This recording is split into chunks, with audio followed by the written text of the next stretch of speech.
Oh boy. Oy. Hey gamers. It's like 2 a.m.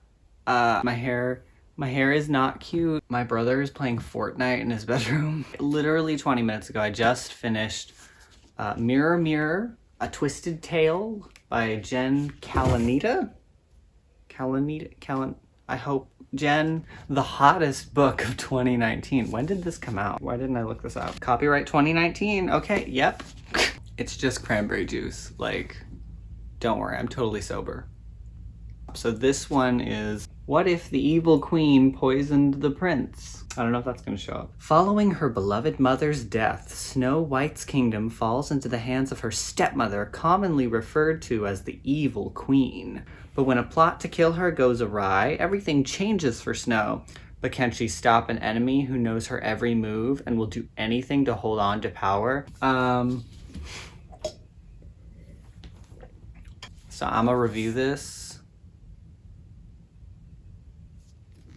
because I mean someone has to. I should probably mention, spoiler alert, I'm just gonna spoil stuff. So I've got notes here because I'm a very professional booktuber now. Overall thoughts, this is like a neutral thing. I was expecting it to be sort of more like a complete novelization of the original Disney film, and then at some point it just kind of departs and does a different thing. This book is as much just a complete retelling of the story as it is Snow White, but with a different ending.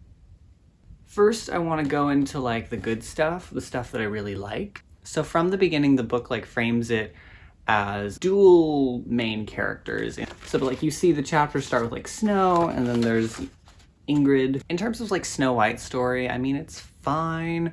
The one thing that I would say really stands out to me that I thought was really funny about Snow White was that she's very revenge happy. All of the chapters she's in the earlier stages of the novel, Snow is just like, you know, she's so kind and happy, and she's sharing her food with the peasants who are hungry, and she's trying to make friends, and she's trying to do well.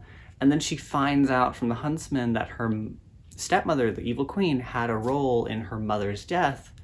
Immediately she's like, she will pay for what she did to my family. What's the most interesting to me in the early stages of the book were what they decided to do with the evil queen herself. The backstory they give her, rough outline, is that Ingrid and her sister Catherine were peasants in this kingdom.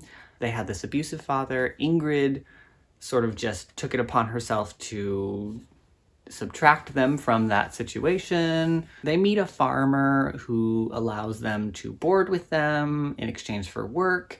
And as the years go by, Catherine becomes very beautiful, and Ingrid not so much. Catherine is just like so beautiful and kind and charismatic that everybody just loves her, and that eventually means that she meets the king and he marries her, and Ingrid is just kind of gotta deal with it. I'm gonna check and make sure that this is filming still. Okay, we're good. Jen Kalanita, sorry. I feel like the writing did a really good job of making Ingrid's resentment towards her little sister sort of valid. Like Catherine's like classic fairy tale good qualities are in some ways framed as like kind of legitimate flaws. Like she's a little too forgiving of like her abusive father. And there's just one point where Catherine is referring to the farmer that they live with as uncle, and Ingrid is like, he's not our uncle, like he's not family, he's the guy who employs us. He's not looking out for our best interest. And this is totally true. Like we see that Ingrid later, when she leaves her job on the farm, she still has to like haggle with the farmer for just the right to continue living with her sister. Catherine is genuinely way too nice, and it just kind of happens to benefit her. And Ingrid, in the earlier chapters, she's clearly not as socially adept. She's not as charismatic. She's a little harsher. She's a little brasher, but she's not like mean. So the ways in which Ingrid is kind of a little resentful of the fact that her sister just kind of gets everything because she happens to be pretty and she happens to have great people skills is, you know, like, okay, there's something there. Overall, like, it's a very easy read. Like, I could have finished this in like a day. It's, I mean, I definitely got the impression that it's like a middle grade book. It's for like small children. There's a big jump from I'm a servant in a castle to I'm staging a huge political coup. Even though there's like a lot of beats, it's well paced. Like, I remember I was on the last 100 pages and I'm like, we still haven't even gotten to the poisoning the prince part. Like, this is all gonna be so rushed, and it didn't feel that way. Let's talk about like the bad stuff that I'm not bad. I wasn't super into everything. So parts of the book feel like, well, they probably are. Like, I don't know how fast these books are commissioned, but like it felt very first drafty. There are characters that seem like they were introduced with the idea in mind of like, oh, these are going to be such great characters, but they don't do anything. There's like she's like the tailor's daughter at the castle. She's just some servant at the castle that Snow White befriends, but not in like any real way. She talks to her once in the very beginning. Later on in the book, she's like, oh, I remember you. We talked. You could have cut Anne out and just replaced her with a dwarf. It's a good point to mention, now that we're talking about Anne, that the dwarves in this book, like if your favorite thing about Snow White and the Seven Dwarfs is the dwarfs, sorry, they're basically interchangeable. They're introduced really cutely. Grumpy is kind of the only one that you can really differentiate. I could be wrong, but it felt like the author just sort of picked 3 dwarfs whose names suggest that they just sort of can talk normal, and then just sort of gave them different things to say. Because I don't feel like we got a lot of like bashful. Like in the movie, there's this whole thing about how Doc like can't speak right. Like he keeps getting his, words mixed up. Completely dropped in this. There's like a subplot with an enchantress that kind of like goes nowhere. She finds out that her missing / presumed dead father is actually alive, and that goes really nowhere either. This book also tries to kind of make some tepid attempts to like wokeify Snow White and the Seven Dwarfs, which maybe if they had like gone there,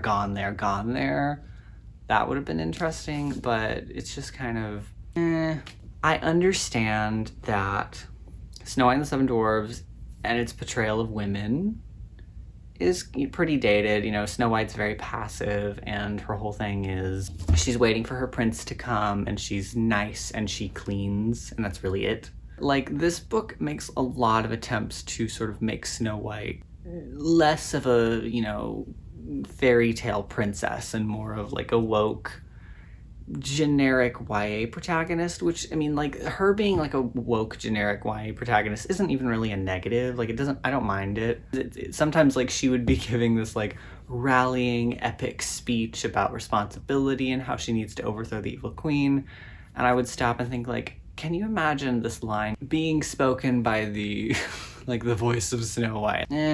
Whatever. So in the film, like, she obviously tells the dwarves like, hey, if you let me stay at your house, I'll cook and clean for you. In this book, they make a point to be like, the dwarves wouldn't let her do that. They all shared the chores equally. What I was expecting from this book is it was just gonna be basically the 1937 film. Maybe they add some backstory, give, some more internal monologues, but it was just gonna be dreamy, feminine 1937 Snow White, pining for her prince, cooking and cleaning, and then at some point realizing, someday her prince isn't gonna come. She's gonna have to go get him because he's been poisoned by the queen. I feel like this might have been a more accurate subtitle if it had said like, what if Snow White staged a grassroots political uprising? But like, I guess that's not as catchy, because that's really what the departure is. Even within the context of the story, the queen is like, I'm gonna go to the cottage and poison Snow White.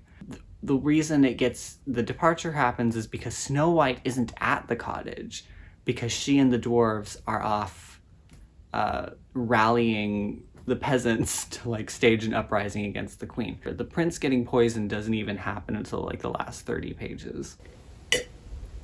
We're back to Ingrid's backstory. I know I talked about how it was so good. At some point, Ingrid becomes the apprentice to this weird like wizard guy who owns this like dark magic shop. He has the magic mirror. He has it hidden in his shop, and she finds it and she starts to like get drawn in by its influence. You start getting like these like this Palpatine vibes. Like she's about to get Anakin Skywalker seduced to the dark side by this guy. But then like half a book later, he just kind of says to her like, I know what you've been up to. I know exactly what you've been doing with that mirror.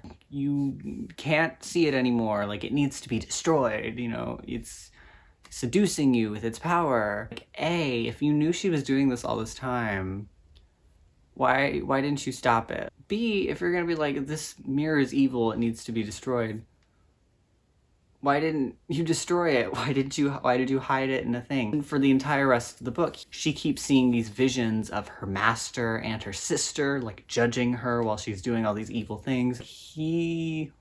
Was he like a good guy this whole time? As the story progresses, it kind of just seems like, okay, we added like a tragic backstory and some layers to this villain just cause. By the end of it, I was starting to think like, why is Ingrid the like secondary protagonist? Why did she get a backstory even at all when the layers of like how she got to be what she became and how she got to this place and what she sacrificed and what she regrets having done do not matter at all because she's just the villain now. And Snow White does not even give a single shit that her aunt who killed her mother had like a sad backstory. She's just like, you're gonna go in prison for forever. Also, here's like just some nitpicks. These are not like big deals or anything. Why is this book called Mirror Mirror? This is the wrong book. Like there are so many books called Mirror Mirror, some of which are quite famous. There's literally like a Snow White movie starring Julia Roberts called Mirror Mirror. Like this is the most bananas generic, like how are people even gonna look this up? If we're going off of lines from the movie or song titles or whatever, you know, you could have called it I'm Wishing. That would have made more sense. Someday. Like literally you could have fucking called this Whistle While You Work. It would have been a better title than Mirror Mirror. This book also has like a lame prologue that goes nowhere and it's pointless and it's dumb. Overall, like it feels like I maybe said a lot of negative things about this book, and that's just because it's easier for me to be negative because I'm a dick. It was okay. It was fine.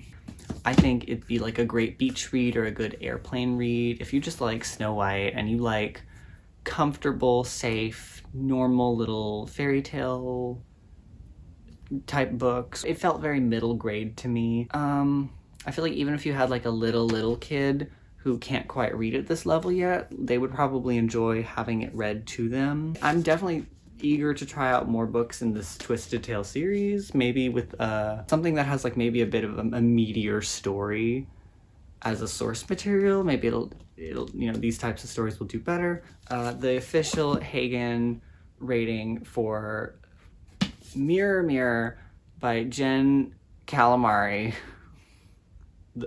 a Twisted Tale, is it's fine. Happy New Year.